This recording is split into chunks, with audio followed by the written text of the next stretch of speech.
Adik-adik siswa Blessing, kita bahas nomor 1 ya. Nomor 1 ini ada 4 gambar. Perhatikan gambar ya. Kita lihat gambar A. Jadi di sana ada kumparan ya. Kemudian ada magnet.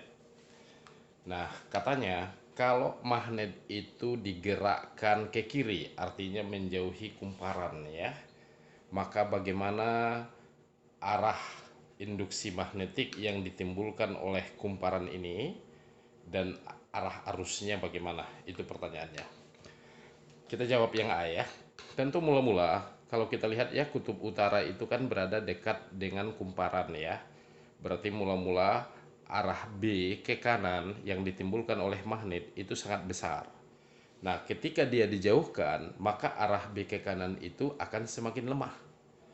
Nah, sesuai dengan hukum Lenz, dia mengatakan bahwa apabila terjadi perubahan flux magnetik, tentu dalam hal ini terjadi perubahan flux karena medan magnetnya berubah ya.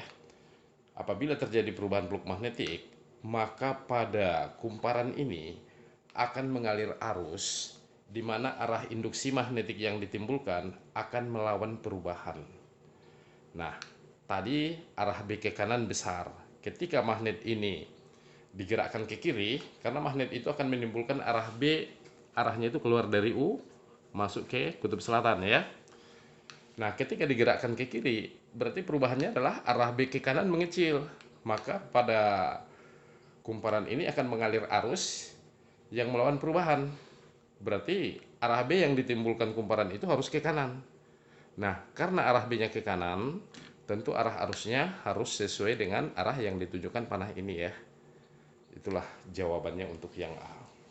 Sedangkan yang B, di sini ada baterai, tapi mula-mula tidak dihubungkan ya. Jadi tidak ada arus yang mengalir pada kumparan ini.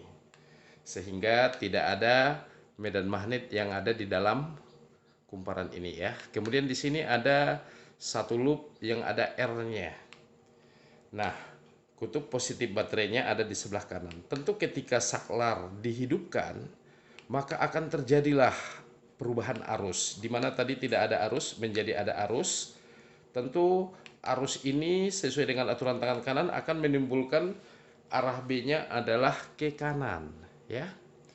Nah, karena arah B-nya ke kanan, maka akan timbullah arus pada loop yang menghasilkan itu arah B-nya mestinya ke kiri, ya.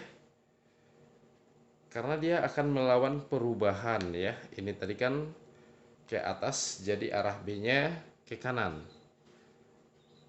Coba kita lihat. Oh, ke kiri ya. Arah B-nya ke kiri.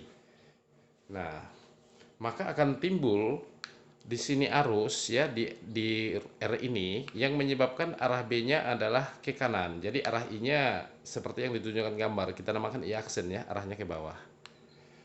Untuk gambar C, nah, ini adalah konduktor, mula-mula dialiri arus sebesar I. Tentu kalau arus sebesar I sesuai dengan aturan tangan kanan, maka di sebelah atasnya akan masuk ya medan magnet yang ditimbulkan oleh arus ini, di sini keluar. Nah, selanjutnya arus ini mengecil sampai 0. Nah, berarti terjadilah perubahan flux di sini, di mana tanda silang tadi dari banyak menjadi sedikit. Ya kan? Maka pada loop R ini akan mengalir arus yang melawan perubahan. Berarti perubahannya di sini harus menciptakan silang.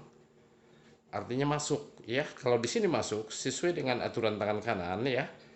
Kalau di situ masuk sesuai dengan aturan kanan berarti arusnya ya harus searah putaran jarum jam. Itulah yang akan timbul di situ pada saat arus di sini berkurang. Oke, gambar D yang terakhir ini ada konduktor. Kemudian di dalam medan magnet yang silang-silang, jadi medan magnetnya masuk. Kemudian konduktor, saya beri nama di sini AB ya, digerakkan ke kanan dengan kelajuan V. Tentu kalau digerakkan ke kanan, maka tanda silang di sebelah kanan konduktor akan berkurang dan tanda silang ini di sebelah kiri akan bertambah. Maka pada AB ini akan mengalir arus yang menghasilkan medan magnet yang melawan perubahan.